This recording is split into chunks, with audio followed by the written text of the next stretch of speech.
अब हम देखेंगे कि डॉलर अंतर्राष्ट्रीय व्यापार की मुद्रा कैसे बनी। द्वितीय विश्व युद्ध के बाद में सभी देशों की अर्थव्यवस्था चौपट हो चुकी थी। द्वितीय विश्व युद्ध से पहले ब्रिटेन विश्व शक्ति हुआ करता था और कहते थे कि ब्रिटेन का सूरज कभी नहीं डूबता था। लेकिन द्वितीय विश्व युद्ध के बाद में हिटलर से युद्ध के बाद ब्रिटेन पूरी तरह से नष्ट हो चुका था। ब्रिटेन की अर्थव्यवस्था एकदम से चौपट हो चुकी थी। द्वितीय विश्व युद्ध के पश्चात में सभी देशों में केवल अमेरिका ही एक ऐसा देश था जिसकी अर्थव्यवस्था बहुत कम प्रभावित हुई थी और लगभग स्थिर थी। अमेरिकी डॉलर की इकोनॉमी स्थिर थी। अतः सभी देशों ने मिलकर एक समझौता किया कि अब अंतर्राष्ट्रीय व्यापार की मुद्रा अमेरिकी डॉलर होनी चाहिए, क्योंकि अमेरिका द्वितीय विश्व युद्ध से बहुत कम प्रभावित हुआ था और अमेरिका की अर्थव्यवस्था स्थिर थी और आने वाले वर्षों में भी वह स्थिर ही रहती और विश्व अर्थव्यवस्था या विश्व के अंतर्राष्ट्रीय व्यापार के लिहाज से ऐसी मजबूत और स्थिर मुद्रा की ही आवश्यकता थी। इसके तहत सभी देशों ने मिलकर समझौता किया कि अब अमेरिकी डॉलर ही अंतर्राष्ट्रीय व्यापार की मुद्रा होगी। और अमेरिका ने भी समझौता करने वाले देशों को आश्वस्त किया कि अमेरिका अपने इस मौके का फ़ायदा या नहीं उठाएगा या दुरुपयोग नहीं करेगा और मनमाने ढंग से, अनियंत्रित रूप से या नियम विरुद्ध तरीके से डॉलर की छपाई नहीं करेगा और जितना सोना उसके पास होगा उतना ही डॉलर छापेगा। इस तरह से अंतर्राष्ट्रीय व्यापार के लिए अमेरिकी डॉलर को अंतर्राष्ट्रीय मुद्रा के रूप में स्वीकृत कर लिया गया और अंतर्राष्ट्रीय व्यापार चलने लगा। लेकिन फिर आने वाले कुछ वर्षों में फ्रांस के राष्ट्रपति, उनका नाम मुझे नहीं याद है, उनको कुछ गुप्त सूचनाएं मिली कि अमेरिका अपने किए गए वादे से मुकर रहा है और वह अनियंत्रित ढंग से डॉलर की छपाई कर रहा है। अब अंतर्राष्ट्रीय व्यापार के लिए डॉलर की आवश्यकता थी तो सभी देश सोना दे करके डॉलर को खरीदते थे या अन्य तरीके से डॉलर को कमाने की होड़ में लगे रहते थे ताकि अंतर्राष्ट्रीय गतिविधियों के लिए, अंतर्राष्ट्रीय व्यापारिक गतिविधियों के लिए उनके पास पर्याप्त डॉलर मौजूद रहे। अब जब फ्रांस को पता चला कि अमेरिका नाजायज़ तरीके से डॉलर की छपाई कर रहा है तो उसने कहा कि मेरा सोना वापस करो और अपना ये डॉलर हमसे वापस ले लो। और उसने जितने भी डॉलर अमेरिका से लिए थे उनको वापस कर दिए और उनके बदले में अपना सोना मांगने लगा। लेकिन अमेरिका ने उनको सोना वापस देने से मना कर दिया। इस पर फ्रांस उस पर और भी तरह तरह के दबाव डालने लगा। इसको देख करके अन्य देशों के भी कान खड़े हो गए और वे लोग भी अमेरिकी डॉलर वापस करके अपना दिया हुआ सोना उनसे वापस मांगने लगे और इससे अमेरिका की अर्थव्यवस्था बुरी तरह से नीचे गिरने लगी और डॉलर का बहुत ही बुरी तरीके से अवमूल्यन होने लगा।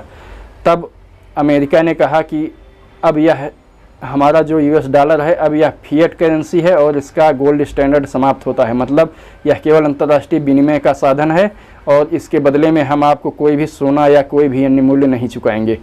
इससे अमेरिका के साख को धक्का लगा और उसके डॉलर की कीमत बहुत बुरी तरह से गिरने लगी और उसकी अर्थव्यवस्था एकदम से लड़खड़ा उठी और लगने लगा कि अमेरिका अब ध्वस्त हो जाएगा, कि इसकी अर्थव्यवस्था ध्वस्त हो जाएगी। लेकिन अमेरिका के राष्ट्रपति, शायद उस समय रूजवेल्ट थे, उन्होंने तत्काल अरब देशों की यात्रा की और उस समय अरब देशों में तेल की खोज हो चुकी थी और वे सभी देशों को तेल बेचा करते थे और सोने और अन्य आवश्यक वस्तुओं के लिए वो तेल बेचा करते थे और जिससे वो काफ़ी धनी होते जा रहे थे।